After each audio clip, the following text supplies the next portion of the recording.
Olá, abençoados! Sejam todos bem-vindos ao canal da Graça Pura e eu me chamo André Pimentel. Que prazer receber você aqui nesse canal. Eu já queria aqui pedir a todos vocês aí que ainda não se inscreveram e têm se interessado pelas mensagens, se inscrevam hoje mesmo, queridos. Não percam tempo. Se inscreva, deixe o seu like, comentem, porque comentário é interessante. Compartilhe nas redes sociais que vocês pertencem. Tá legal, queridos? E hoje nós vamos falar de um texto que muitos do sistema religioso aplica para dizer que um dia, em um futuro, o mundo arderá em fogo, que é o texto da segunda carta de Pedro, que eu vou citar daqui a pouco para vocês. É por isso que eu falo, a graça, eu te explico.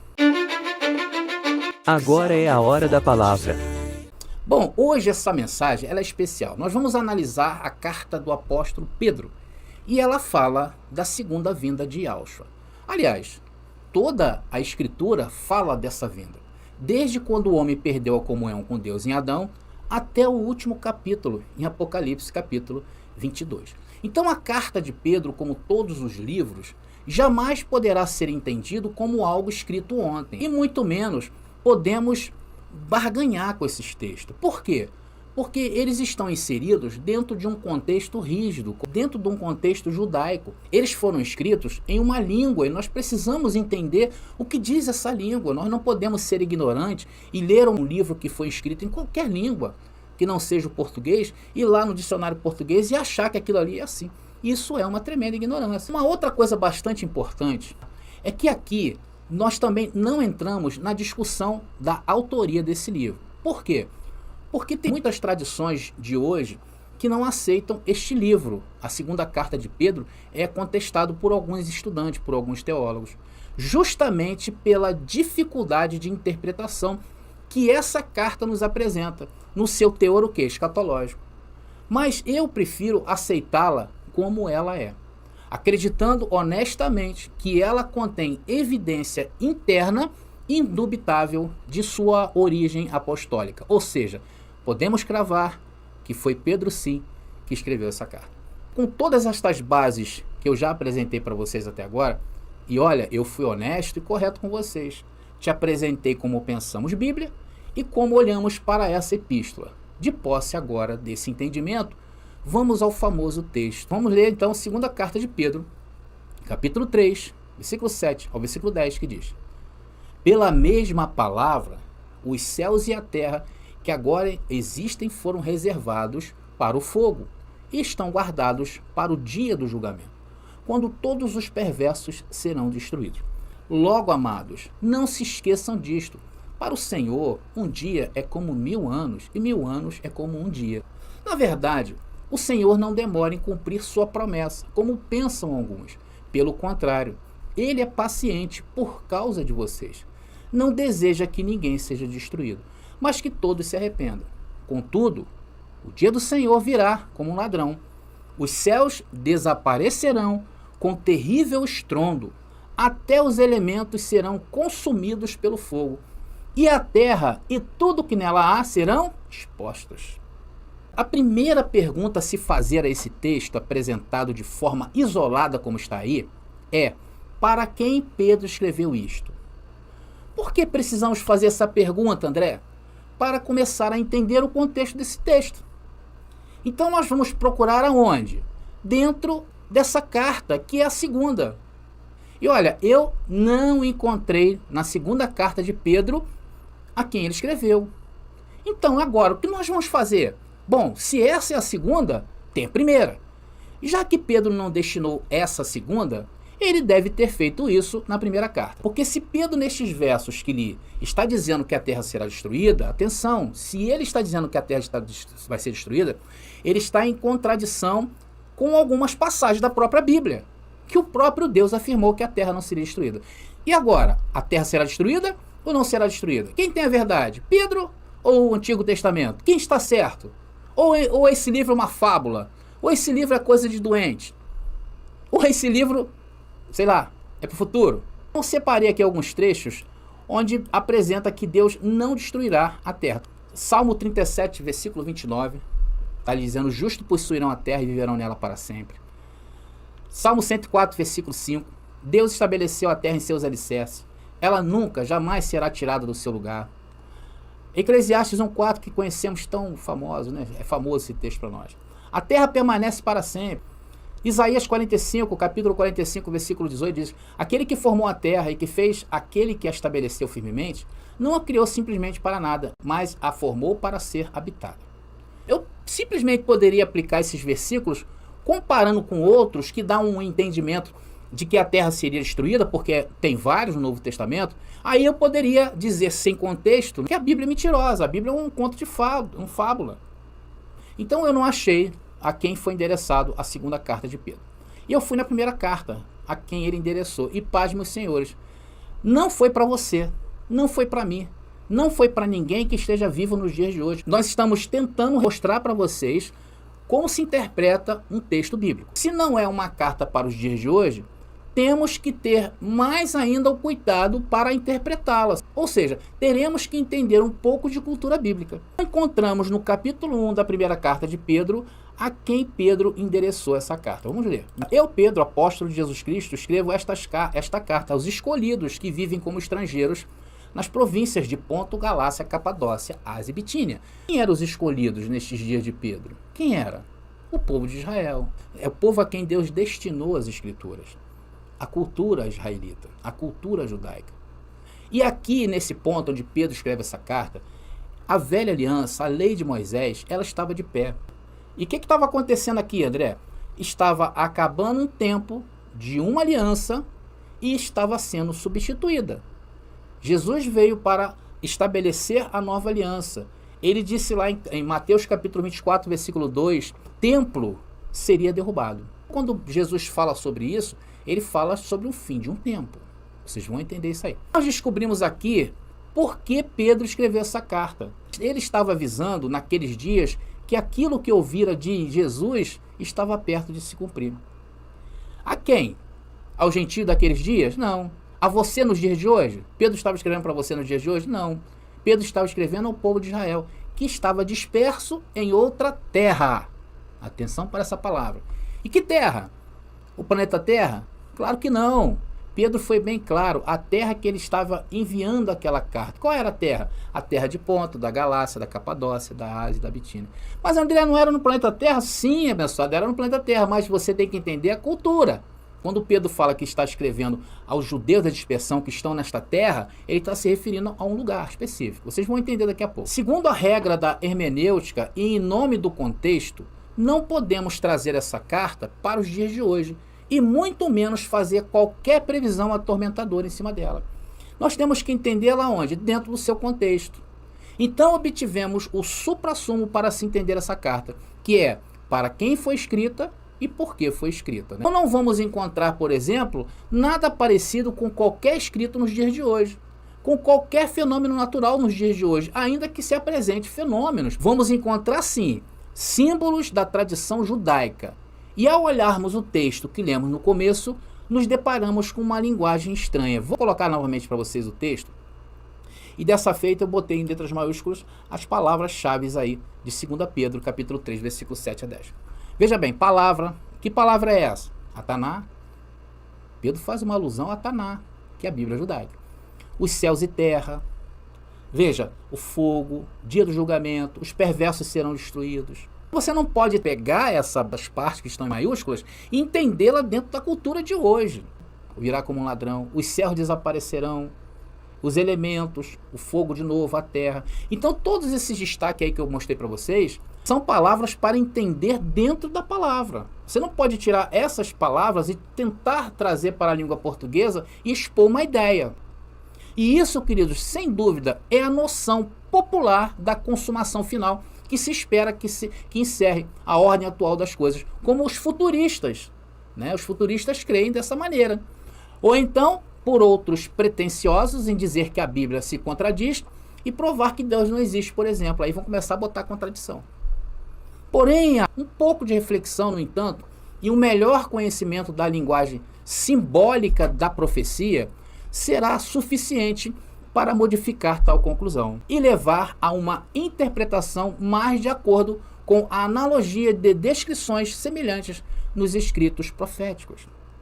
Então, em primeiro lugar, é evidente na face da questão que está uma conflagração universal, uma destruição de todas as coisas, como pode ser chamado, foi considerado pelo apóstolo como as vésperas da ocorrência do fim. Vamos ver. 1 Pedro, capítulo 4, versículo 7. E já está próximo o fim de todas as coisas. Portanto, sede sóbrios e vigiar em oração. Então, Pedro está dizendo que está chegando o fim. A consumação estava tão próxima que é descrito por ele como um evento a ser procurado e apressado. 1 Pedro, capítulo 4, versículo 12. Essa é a ideia que Pedro está passando em sua carta, não somente em um texto isolado. Diz: amados, não estranheis a ardente prova que vem sobre vós para vos tentar, mas como se coisa estranha vos acontecesse. Segue-se, portanto, que não poderia ser a destruição ou dissolução literal do universo ou do globo terrestre. É impossível a gente pegar esses textos e subvertê-los, porque aqui existe um espírito da profecia. Por que não pode ser, André? Porque se assim fosse, nós não estaríamos aqui para contar a história. Porque Pedro fala de um fim iminente, um fim rápido, não um fim de 2000 anos. Mas havia, no momento em que essa epístola foi escrita, uma catástrofe terrível e quase imediata e iminente. Então é isso que Pedro está escrevendo. E o que Pedro está escrevendo é verdadeiro.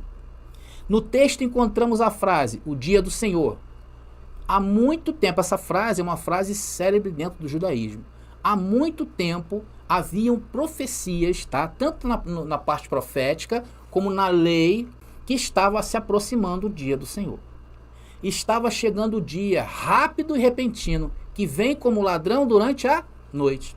Um dilúvio ardente de ira e julgamento que dominou a terra e a nação culpada de Israel, destruindo e dissolvendo suas coisas terrenas e celestiais. O templo para Israel representava tudo isso que eu estou falando, tanto as coisas terrenas como celestiais. Isto é, suas instituições temporais e espirituais.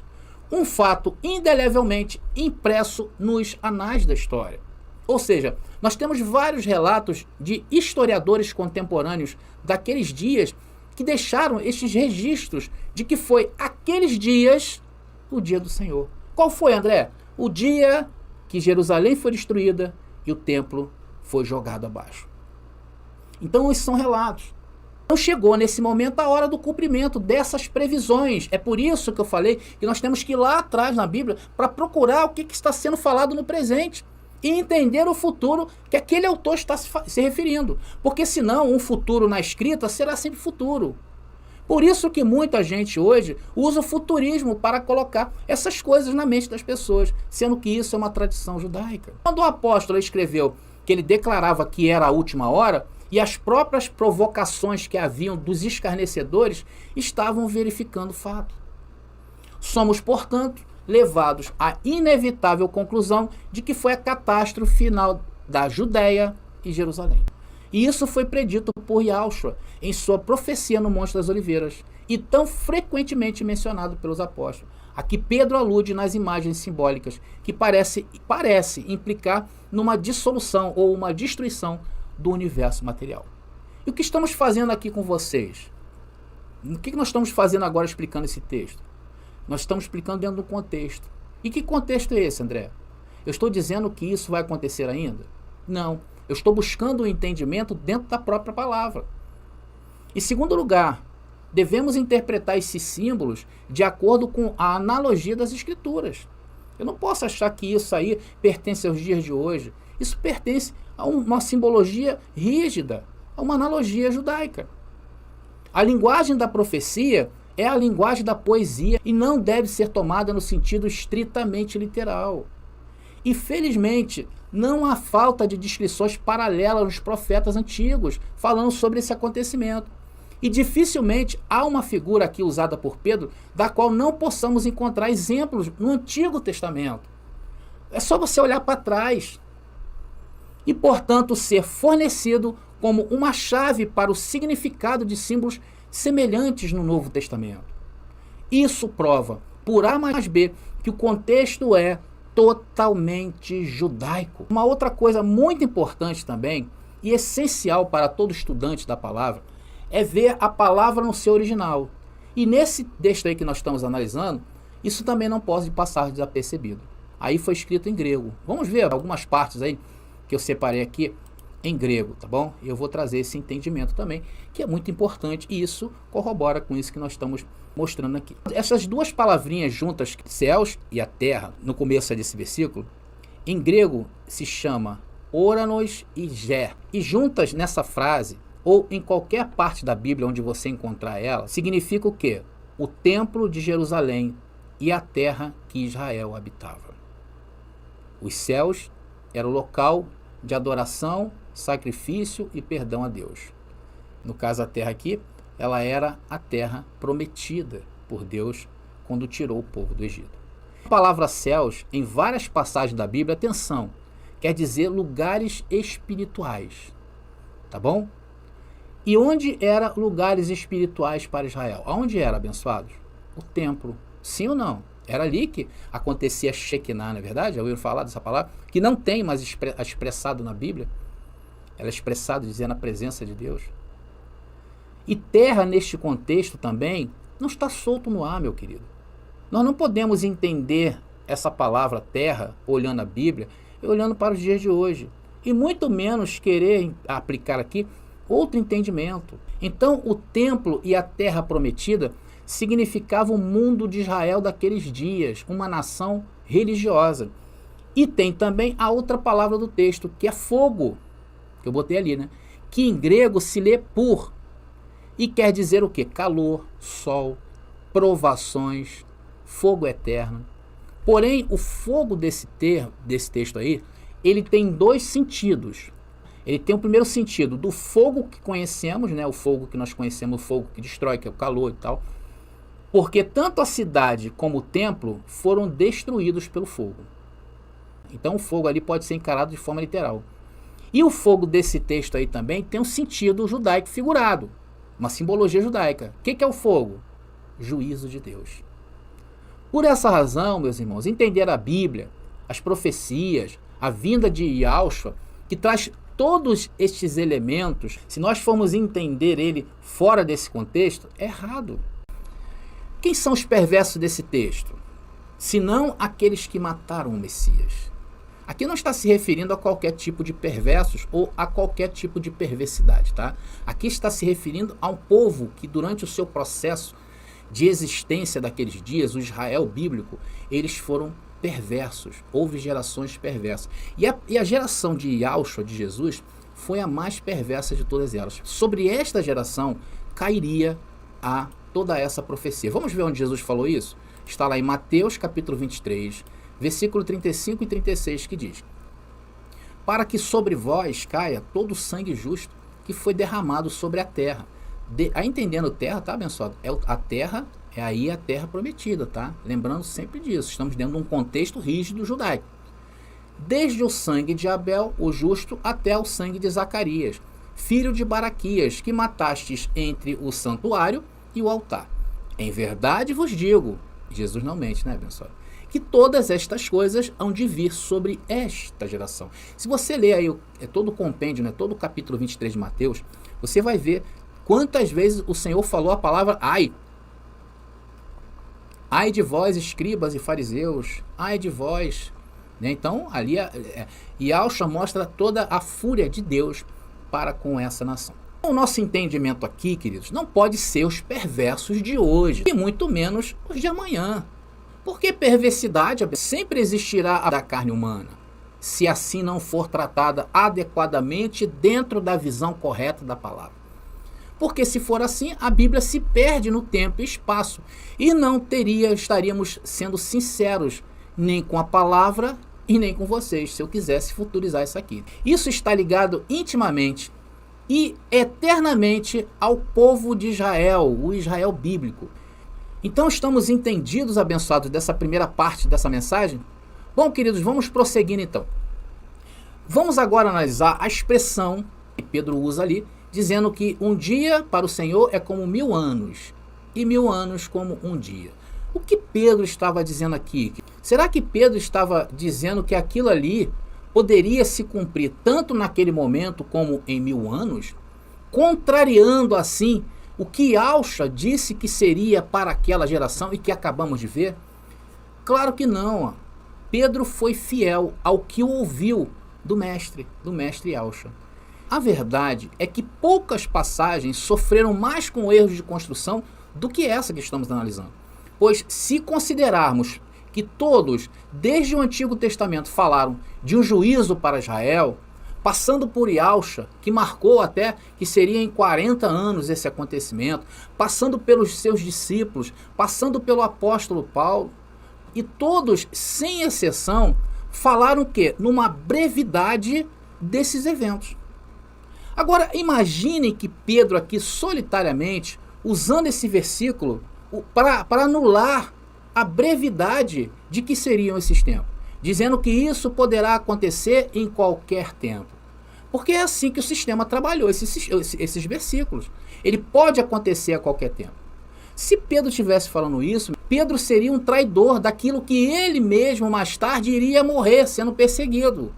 Ou seja, é claro que Pedro não está dizendo que isso pode acontecer a qualquer momento. É incompatível pensar assim dentro das Escrituras. Pedro, sendo conhecedor da lei dos profetas, buscou esse entendimento para escrever sua carta dentro onde? Da Taná, que é a Bíblia judaica. Aqui ele faz uma alusão às palavras do salmista, nas quais ele contrasta a brevidade da vida humana com a eternidade da existência divina. Né? Vamos ler esse versículo, se encontra em Salmos, número 90, versículo 4. 1000 anos à sua vista são apenas como ontem, quando já passou. Como entendemos essa palavra aí do salmista? Como poesia, não é? E uma linguagem simbólica e estritamente judaica. Porque era muito comum entre eles usarem expressões máximas. Por exemplo, como o número 1000. O número 6 também é amplamente usado. O número 7. Até existe, vocês já sabem disso, porque eu já falei uma mensagem aqui nesse canal, que cada letra do alfabeto hebraico corresponde a um número. Existe a numerologia hebraica, é muito utilizada até por famosos, né, que mudam seus nomes de acordo com essa numerologia. A Cabala, por exemplo, também, que é um lado místico até hoje, usado dentro de Israel. Existia e existe entre eles essa questão muito forte entre os números. E se buscarmos o contexto desta carta de Pedro, havia alguns que já estavam apostatando da fé de Cristo. E eles acabavam, muitos deles, voltando ao judaísmo. Então Pedro aqui usa essa expressão, é como se ele estivesse dizendo o seguinte, olha, o Senhor tarda, mas não falha. Não desanimem. Enfim, todos esses argumentos eram usados para manter o povo o quê? Ligado a essa vinda que seria de forma eminente e breve. Agora, certamente, atenção no que eu vou falar, seria o cúmulo do absurdo considerar essa imagem poética sublime como um cálculo para a medida divina no tempo, ou como uma justificativa para desconsiderar totalmente as definições de tempo nas predições e promessas de Deus. Isso é muito sério. No entanto, não é incomum para o sistema citar essas palavras como argumentos ou desculpas para a total desconsideração do elemento do tempo nos escritos proféticos. Uma descontextualização. Mas o cristianismo tradicional tem um tratamento arbitrário e fora do contexto bíblico de dizer que tais notas de tempo profético pode ser entendida dessa maneira. Um verdadeiro absurdo. Em breve pode significar tarde. Próximo pode significar distante. Curto pode significar longo e vice-versa.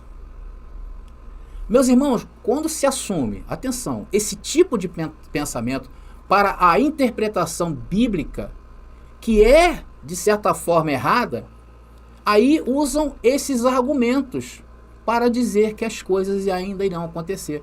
Porque eles falam assim, olha, para o Senhor um dia é como 1000 anos e 1000 anos como um dia.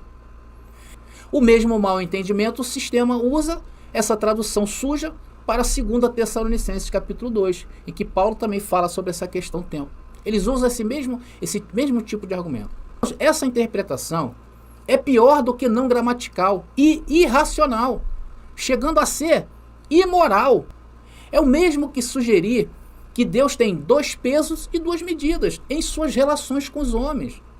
Imagina se Deus, confunde seus filhos com tempos eternos e tempos humanos. Se Deus usasse disto, seria uma covardia conosco. E que em seu modo de calcular há uma ambiguidade, uma variabilidade que tornam impossível de dizer em que tempo o Espírito de Cristo nos profetas pode significar. Fica impossível. Ou seja, parece implicar que um dia pode não significar um dia, nem 1000 anos por 1000 anos, mas que pode ser o outro, em que curto não pode significar curto, e assim por diante, uma tremenda de uma confusão. Se não fosse assim, não haveria interpretação possível de profecia nenhuma na Bíblia. A própria Escritura, no entanto, não dá importância a esse método de interpretação. Por quê? Porque a fidelidade de Deus é um dos atributos mais frequentemente atribuídos ao Deus que guarda os convênios e seus pactos. E a fidelidade divina é o que o apóstolo Pedro afirma nesta mesma passagem. Querem ver? 2 Pedro capítulo 3, versículo 3 e 4. Vou colocar para vocês aí. Sabendo primeiro isto, que nos últimos dias virão escarnecedores andando segundo as suas próprias concupiscências. E dizendo, onde está a promessa da sua vinda? O que Pedro está fazendo aqui? Zombando dos escarnecedores que impugnaram a fidelidade de Deus. E pergunta o quê? Onde está a promessa da sua vinda? Então, no verso 9, Pedro faz uma resposta aqui para eles. Ó. O Senhor não retarda a sua promessa, ainda que alguns a tenham por tardia. Ou seja, não há inconsistência nem esquecimento nele. O lapso de tempo não invalida a sua palavra. A sua promessa é certa, seja para o próximo ou para o distante, para o dia de hoje ou de amanhã, ou para os próximos 1000 anos. Para ele, um dia e 1000 anos são semelhantes, ou seja, a promessa que vence em um dia será realizada pontualmente, e a promessa que vencerá em 1000 anos será realizada com igual pontualidade, sem deixar ambiguidades de pensamentos. A duração do tempo não faz diferença para ele, e nem anulou o que se cumpriu, pois se cumpriu no tempo certo. Então ele não falsificará a promessa que tem apenas um dia para ser cumprido, nem esquecerá a promessa que se refere a 1000 anos depois. Longo ou curto, um dia ou uma idade, não afeta a fidelidade de Deus, e glória a Deus, é nisto que nós confiamos. O Senhor não retarda a sua promessa, Ele mantém a verdade para sempre. Pedro está informando, quando o Senhor promete algo, Ele vai cumprir. Ele não está dizendo que aquilo que foi prometido pode durar 1000 anos. Isso seria uma negligência e uma quebra de promessa dita pelo Senhor, amplamente na palavra. Deus não ia deixar isso acontecer. E ele está dizendo o quê? Que tarda, mas não falha. Não há um duplo sentido aqui como perto, perto longe, ou curto longo, ou breve longo. Porque isso seria 2 pesos e medidas diferentes em suas relações com a humanidade. Como se Deus fosse um brincalhão com os homens. Nós não temos noção de eternidade. Nós trabalhamos em horas, em minutos, em tempo humano. Deus jamais ia usar um tempo eterno para se referir a algo que Ele prometeu a ti. Não! Mas vocês já viram que é assim que o sistema pensa, não é verdade? Eles falam assim, olha, Deus prometeu, Ele vai cumprir. Não é assim que eles falam? Porém, para Deus, um dia é como 1000 anos. Isso é jogar um balde de água fria na pessoa, sim ou não? É evidente que o objetivo do apóstolo nesta passagem é dar a seus leitores a garantia mais forte de que a catástrofe iminente dos últimos dias estava às vésperas da realização. A veracidade e a fidelidade de Deus eram as garantias para o cumprimento pontual dessa promessa. Ter insinuado que o tempo era uma quantidade variável na promessa de Deus, como ensina a cristandade tradicional, erradamente. Ele usa esse evento para ocultar o seu argumento e neutralizar o seu próprio ensino. Por isso que eu falei, Pedro estava sendo traidor de si mesmo? Claro que não. O Senhor não é indiferente à sua promessa. E Ele cumpriu naqueles dias a sua promessa, destruindo os céus, o templo de Jerusalém, a terra que era Jerusalém, através do fogo. E que neste caso, como eu falei, tem um lado literal e simbólico, porque foi através do fogo que a cidade e o templo foram destruídos, e aquilo ali foi o juízo, o julgamento, que fala do juízo de Deus. Foi o julgamento para aquela geração perversa. E lembrou Pedro, o Senhor tarda, mas não falha. pois lembrou o Antigo Testamento, dizendo que para o Senhor o rápido é rápido, 1000 como 1 e 1 como 1000. E aconteceu, quando todos menos esperavam, na primavera do ano 70 depois de Cristo, as tropas comandadas pelo general Tito rasgou a cidade ao meio, matando mais de 1 milhão de judeus e destruindo o seu centro de poder de governo da terra e o seu governo espiritual. A terra e o céu destruído. E isso aconteceu como um ladrão na noite. Então vamos na segunda carta de Pedro, versículo 10. Vamos ler. Mas o dia do Senhor virá como o ladrão de noite, no qual os céus passarão com grande estrondo, e os elementos ardendo se desfarão, e a terra e as obras que nela há se queimarão. Qual é a primeira ideia que nós temos ao ler esse texto? Nós olhamos para os dias de hoje, não é verdade? Isso naturalmente acontece. Claro que depois de um tempo, quando você é ensinado a pensar a Bíblia diferente, você já não pensa assim. Mas, a princípio, nós olhamos para versículos iguais a este, a gente imagina catástrofes, não é? Para os dias de hoje. Porque isso está na nossa mente, o futurismo, Jesus um dia vai vir. E aqui Pedro, mais uma vez, com precisão, faz essa declaração, afirmando sobre o dia do Senhor. E nós temos visto várias alusões desta mesma afirmação no Novo Testamento e também em profecias do Antigo Testamento. E geralmente quando profecias tinham essa declaração, vinha algo, e neste caso aqui, seria o quê? O dia da fúria do Senhor. E como já vimos anteriormente, não é a fúria do Senhor para esses dias. Tá? Quando ele fala do ladrão na noite, ele está usando a mesma declaração que Jesus fez quando disse isso aqui, em Lucas capítulo 12, versículo 40. Portanto, estai vós também apercebidos, porque virá o Filho do Homem a hora que não imaginais. E quem é que não avisa quando virá? Um ladrão na noite. Então a vinda do Senhor, ela está linkada como se fosse alguém que chegaria de madrugada e que ninguém estivesse esperando. Esse era o ladrão na noite. Para isso, Jesus advertia os seus discípulos a vigiar. E Pedro está fazendo a mesma coisa aqui. Mateus capítulo 24, versículo 43. Mas considerai isto: se o pai de família soubesse a que vigília da noite havia de vir o ladrão, vigiaria e não deixaria minar a sua casa. O que esse texto aí, meus queridos, está implicando? Que a sua própria vinda seria furtiva e inesperada, como um ladrão na noite. E Paulo também falou sobre isso. Vocês sabem perfeitamente que o dia do Senhor vem como um ladrão à noite.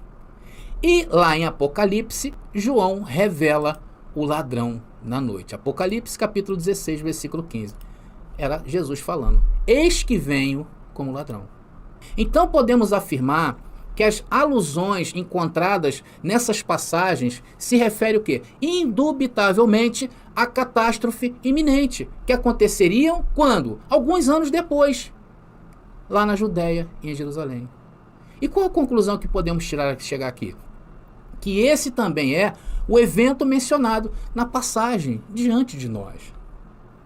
Mas vamos prosseguindo aí, abençoado. Ainda na segunda carta de Pedro, vamos agora aí no verso 12. Tá? E diz o texto: aguardando e apressando-vos para a vinda do dia de Deus, em que os céus em fogo se desfarão e os elementos ardendo se fundirão.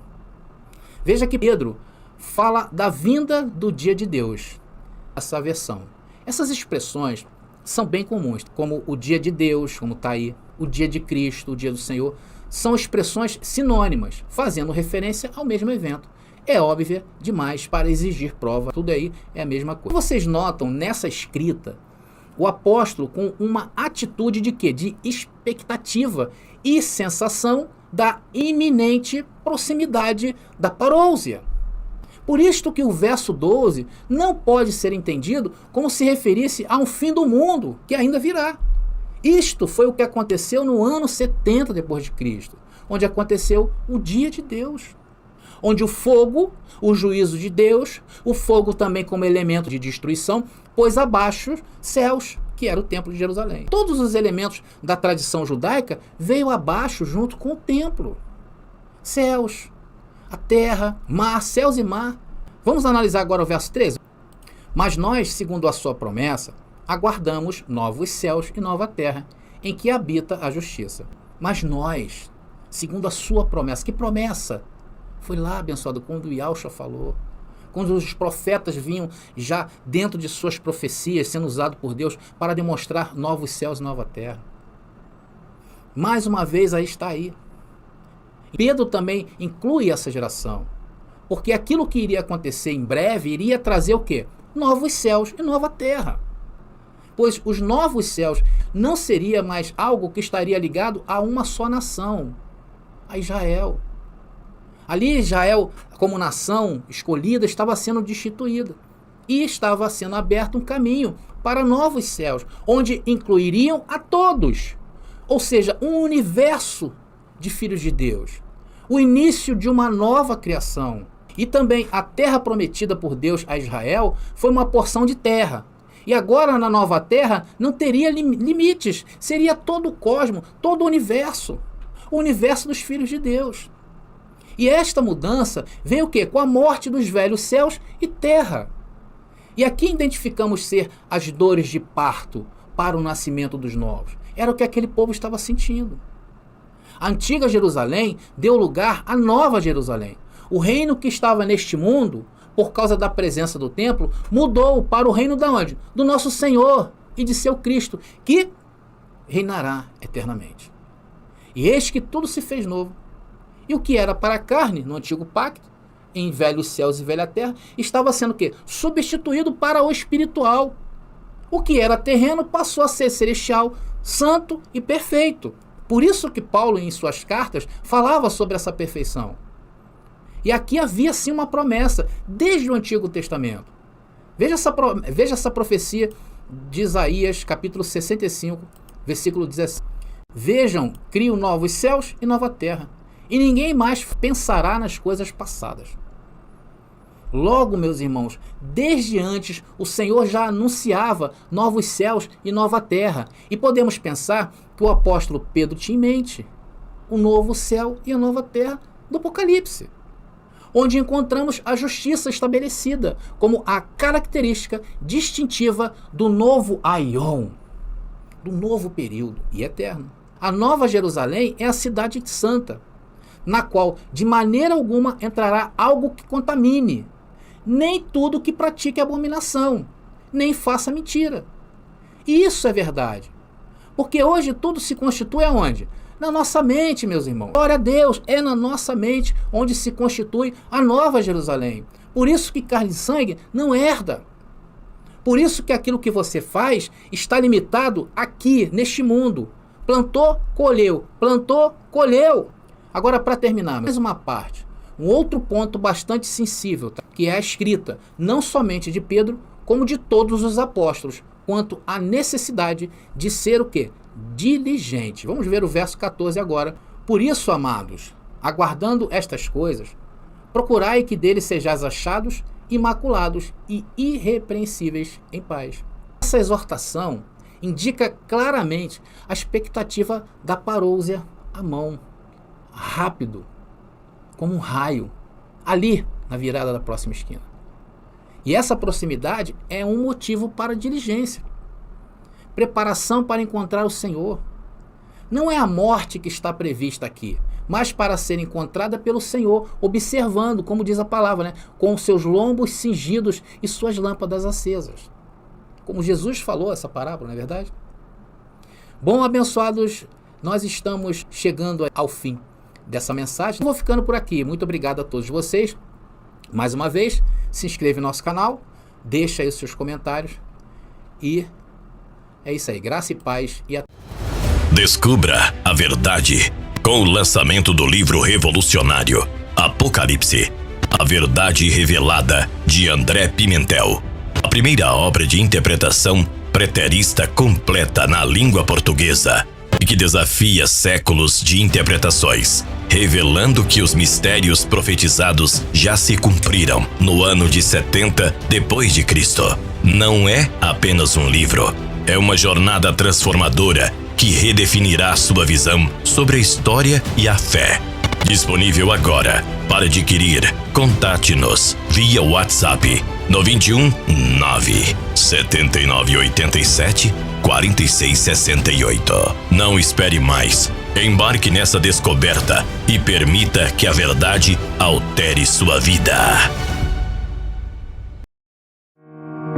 Descubra 33 Maneiras de Matar o Diabo, uma obra corajosa de André Pimentel, que explora as 33 passagens bíblicas que mencionam o temido diabo. Desvende os mistérios, enfrente dogmas e desafie crenças arraigadas. Cada página é uma revelação, cada passagem um convite à compreensão profunda. Não tema o desconhecido, abrace-o. Adquira o livro agora no WhatsApp 21 979 87 46 68 e embarque nessa jornada reveladora.